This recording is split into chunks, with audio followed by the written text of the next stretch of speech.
This happened yesterday on Madaraka Day, whereby unaweza ona tu hapo tu kuna ka youthman fulani tu ako pale CBD anakaa tu msewa anafanyanga kazi tu hapo area. Lakini unaona masanse wako pale wanajaribu kumshika bana by force, wanataka kumuingiza kwa dinga waende na yeye. Bali jamaa yeye kwa akili yake haoni any reason why anafaa kushikwa. So he just demands to know the reason for his arrest. So unaona venye wanapambana hapo na wasee, wanapambana hapo na wasee. Some guy was there recording, umeona hiyo video. And then watu pia walikuwa like, mbona mnamshika? Mbona mnamshika?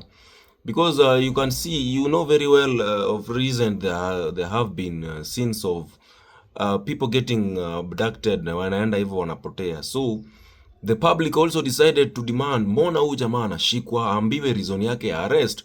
Unajua Karao akikuja kukushika anafaa kuambia wewe, tumekuja hapa tunataka kukushika because of this and this and this and this. Twende station, usiseme anything yenye inaweza kuincriminate, anything that inaweza tumiwa as evidence against you. Wewe nyamaza, ushaambiwa reasons kwa nini tunakushika. But manze hapa scene unakuja Karao anakushika, hakuambii kwa nini na anakushika by force. Huyo jamaa unaona hapo venye amekithni, amendekni hapo, amekataa haendi mahali mpaka aambiwe ni kwa nini anashikwa.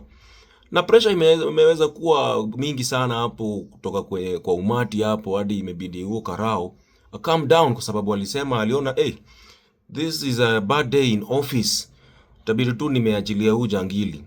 So Kenyans won again.